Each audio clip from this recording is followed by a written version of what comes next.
So in last video we have covered the topic 1 of chapter 1 of class 10th. So today we will start the French Revolution and the idea of nation. So let's start.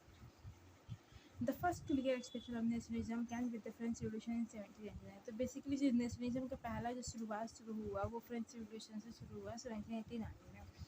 France, as you would remember, was full-fledged territorial state in 1799 under the rule of an absolute monarch. तो जैसे कि हमको पता है 9th class में अगर पढ़े होंगे तो फ्रांस जो था वो एक फुल फ्लेश टेरिटोरियल स्टेट था 1789 में, और वो मोनार्क के रूल में था. काफ़ी रिच, काफ़ी फुल फ्लेश था वो. बस यहाँ पे प्रॉब्लम ये थी कि इक्वालिटी नहीं थी, और ऑफकोर्स सिर्फ रिच लोग ही रिच थे. The political and constitutional changes that come in the wake of French Revolution led to the transfer of sovereignty from the monarchy to the body of France. तो जब political और constitutional changes आया धीरे धीरे French revolution जब शुरू हुआ, तो उस वक्त फिर ये जो सॉवरेनिटी की जो पावर थी, ठीक है, वो मोनार्की से कहाँ पे शिफ्ट हो गई, फ्रेंच सिटीजन्स के पास शिफ्ट हो गई या फिर शिफ्ट होने लगी. The revolution proclaim that it was the people who would henceforth constitute a nation and save its destiny. तो ये रेवोल्यूशन था, उसने ये चीज़ स्थापित कर दी कि अब कौन रूल करेगा, अब पीपल्स रूल करेंगे, और वो इस नेशन को कॉन्स्टिट्यूट करेंगे, और इसकी जो भी डेस्टिनी है अब वो उनके हाथ में होगी, कॉमन पीपल्स के हाथ में होगी. From the very beginning, the French revolutionaries introduced various measures and practices that could create a sense of collective identity among the French people. ठीक है. तो एकदम स्टार्टिंग से ही जो फ्रेंच रिवोल्यूशनरीज थे हमारे, उन्होंने बहुत सारे ट्रिक्स एंड प्रैक्टिस लगाए, ठीक है, बहुत सारे मेजर्स और प्रैक्टिसेस उन्होंने यूज़ किए जो कि एक कलेक्टिव आइडेंटिटी फ्रेंच पीपल्स को दे सके. ठीक है. तो इसके लिए उन्होंने शुरुआत से ये शुरू कर दी थी कि उनको एक अलग से आइडेंटिटी चाहिए, कलेक्टिव आइडेंटिटी चाहिए. The ideas La Partie, the fatherland, and Le Citoyen, the citizen, emphasize the notion of a united community enjoying equal rights under the constitution. तो ये जो दो आइडियाज थे, कौन कौन से, ला पार्टी मतलब द फादरलैंड की है, और उसके बाद ले सिटोयन द सिटीजन. ठीक है. तो ये एक बहुत ही अच्छा एक बढ़ावा दिया था यूनाइटेड कम्युनिटी की तरफ, ठीक है, जिनको इक्वल राइट्स मिलेंगे अंडर द कॉन्स्टिट्यूशन. तो ये दो चीज़ें बहुत ज़्यादा मतलब फ्रॉम द बिगनिंग इस चीज़ों पे बहुत ज़्यादा ध्यान दिया गया, तो इसको बहुत स्प्रेड किया गया था. A new French flag, the tricolor, was chosen to replace the former royal standard. इसके अलावा एक नया फ्लैग भी चूज़ किया गया था जो कि ट्राई कलर में था, ठीक है, और उसको मतलब रॉयल जो पहले का जो रॉयल स्टैंडर्ड और राजाओं का मोनार्क उससे उसको रिप्लेस कर दिया गया था. The States General was elected by the body of active citizens and renamed the National Assembly. जो उस वक्त का स्टेट जनरल था वो इलेक्ट हुआ था एक्टिव मतलब सिटीजन्स ने ही उसको इलेक्ट किया था, उसको रिनेम कर दिया गया था नेशनल असेंबली पे. ठीक है. पहले वो स्टेट जनरल उसका नेम था, अब उसका नाम नेशनल असेंबली कर दिया गया था. Name hymns were composed, oaths taken, martyrs commemorated, all in the name of nation. उसके अलावा बहुत सारे अलग अलग हिम्स इन द वो श्लोक कह सकते हैं एक तरीके से, वो चीज़ें की गई. उसके अलावा ओथ्स लिए गए, ठीक है, बहुत सारे, और उसके marchers commemorated all in the name of nation के उससे कि हम नेशन के लिए कर रहे हैं, तो ये सब चीज़ें की गई. A centralized administrative system was put in place and this formulated uniform laws for all citizens within a territory. इसके अलावा एक सेंट्रलाइज एडमिनिस्ट्रेटिव सिस्टम भी लाया गया. मतलब एक सेंट्रलाइज एडमिनिस्ट्रेटिव सिस्टम मतलब कि एक रूलिंग बॉडी रहेगी और वो सबको रूल करेगी विथ गिविंग इक्वल राइट्स. ठीक है. यूनिफॉर्म लॉज रहेंगे सारे सिटीजन्स के लिए जो भी उस टेरिटरी में आते हैं, फ्रांस की टेरिटरी में आते हैं. ठीक है. तो ये सब चीज़ें किया गया. इसके अलावा internal custom duties and dues were abolish and uniform system of weights and measures were adopted. इसके अलावा जो भी कस्टम ड्यूटीज़ लगती थी और ड्यूज लगते थे कॉमन पीपल पे, वो सबको अबॉलिश कर दिया गया और एक यूनिफॉर्म सिस्टम लाया गया जहाँ पे सबको उतना ही टैक्स अगर देना है तो सबको उतना ही देना रहेगा, और जो भी चीज़ें हैं सब एक यूनिफॉर्म सिस्टम लाया गया सबके लिए. Regional dialects were discourage and French as it was spoken and written Paris become the common language of the. तो जो रीजनल डायलेक्ट्स थे उसको डिस्करेज किया गया, और फ्रेंच, ठीक है, जो कि as it was spoken and written French, ठीक है, जैसे कि वो बोली और लिखी जाती है पेरिस में, उसको एक कॉमन लैंग्वेज बनाया गया पूरे नेशन का, क्योंकि नेशन का आइडिया ये था कि सब कुछ एक यूनिफॉर्म रहेगा, तो सब कुछ अब यूनिफॉर्म करने की कोशिश की जा रही थी. The revolutionaries further declared that it was a mission and destiny of the French nation to liberate the people of Europe from despotism. In other words, to help other people of Europe to become nations. तो revolutionaries ने फिर बाद में ये भी declare किया कि ये मिशन है फ्रेंच के नेशन का या फिर फ्रेंच के लोगों का कि वो वहाँ के जो पीपल हैं उनको लिबरेट करें, उनको आज़ादी दें, ठीक है, जो भी तानाशाही है उससे, और इसके अलावा जो भी पीपल्स है यूरोप के उसको एक नेशन बनने में हेल्प करें। तो उनका अब ये एम हो चुका था जो भी रिवोल्यूशनरीज थे फ्रांस में उस वक्त। When the news of the events in France reached the different cities of Europe, students and other members of educated middle classes began set up Jacobin Club. तो जैसे जैसे ये न्यूज़ इन इवेंट्स की मतलब ये सब चीज़ें और ज़्यादा आगे बढ़ रही थी, डिफरेंट सिटीज़ में आगे बढ़ रही थी यूरोप के, तो जो भी स्टूडेंट्स थे और जो भी अदर मेंबर्स हुआ करते थे, एजुकेटेड जो हुआ करते थे थोड़ा बहुत, उन्होंने अपने अपने जैकोबिन क्लब बनाना शुरू किया। जैकोबिन क्लब हम 9th में ही पढ़े थे, फिर मैं थोड़ा इसमें बेसिकली वो लोग डिस्कशन वगैरह करते थे। तो इस तरह लोग अपने जैकोबिन्स क्लब भी बनाने लगे।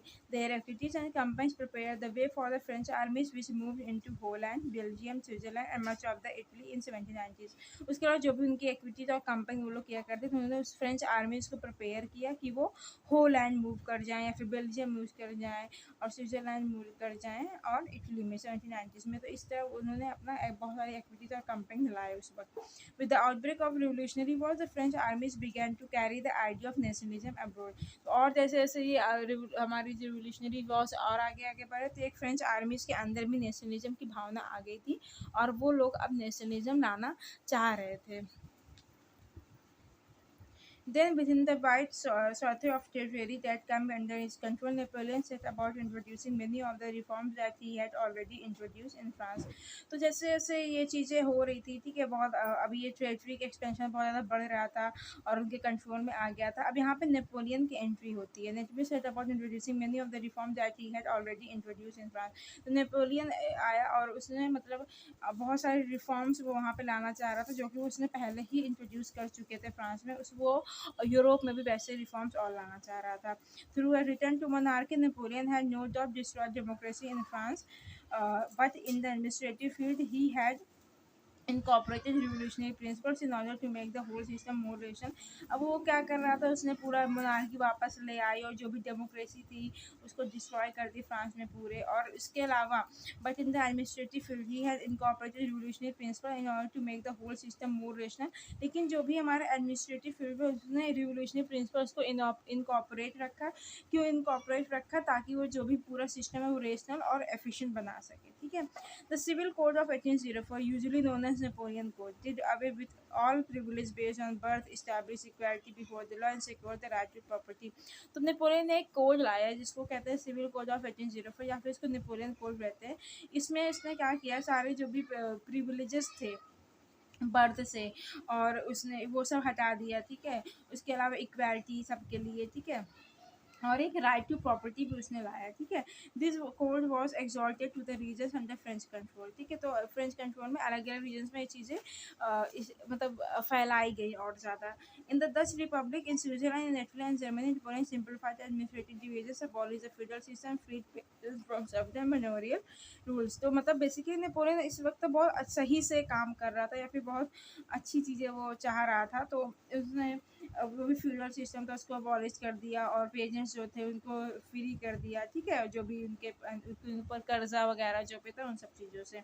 इन the towns too guild restriction were improve, transport and communication system were improve, peasants artisan worker new businessman enjoyed new found freedom, ठीक है। तो बेसिकली बहुत अच्छे सब कुछ इम्प्रूव हो रहा था और जो भी थे उनको एक सब न्यू फ्रीडम मिल गई थी सारे किनको, बिजनेस मैन, वर्कर्स, पेरेंट्स, इन सबको। तो सब बहुत अच्छे से अच्छा अभी तक तो हो रहा था।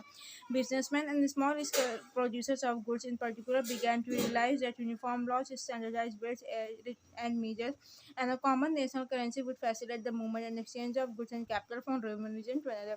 इसके अलावा जो बिजनेसमैन और स्मॉल स्केल प्रोड्यूसर्स थे, ठीक है, वो उन्होंने ऐसा रियलाइज़ करना शुरू कर दिया कि जो ये जो यूनिफ़ॉर्म लॉज़ हैं, ठीक है? Uniform laws, standardised weights and measures, ये सब जो है, and a common national currency, ये सब चीज़ें, अगर ये सब चीज़ें होंगी तो ये हमारे मूवमेंट को और ज़्यादा फैसिलिटेट करेगा, या फिर हमको जो भी हमारा ट्रेड एंड ये सब चीज़ें हैं वो भी हमारी बहुत अच्छी होंगी from one region to another. तो ये सब अब मतलब सबके अंदर ये चीज़ आने लगी थी कि हाँ, अगर ऐसा होता है, एक फ्रेंच नेशन आता है और सबको इक्वल राइट्स दिए जाते हैं तो।